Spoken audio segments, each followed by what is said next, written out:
Calano i contagi, scende la pressione sulla sanità. Il virus sta mollando la presa sul Veneto e lo conferma anche il presidente Luca Zaia. La situazione la vedo in maniera positiva, ma lo possiamo dire senza pensare che sia positiva in quel senso, nel senso che, vi do il dato di questa mattina, abbiamo 125 persone in terapia intensiva positive in questo momento. La zona bianca potrebbe essere dietro l'angolo, ma bisogna ancora prestare attenzione ai comportamenti che possono evitare un'impennata nella curva. Stiamo andando verso una zona bianca. E ho tutte le curve in calo in tutte le province del Veneto e quindi anche la curva regionale.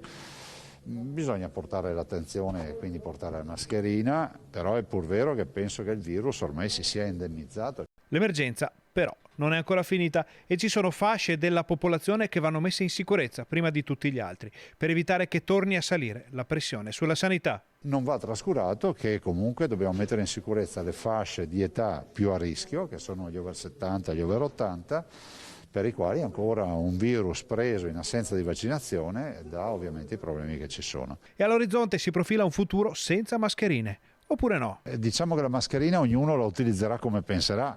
Se faremo un viaggio con delle persone in auto e qualcuno ha raffreddore, io sinceramente mi metto la mascherina perché ho capito che è da 2 anni che non ho più il raffreddore.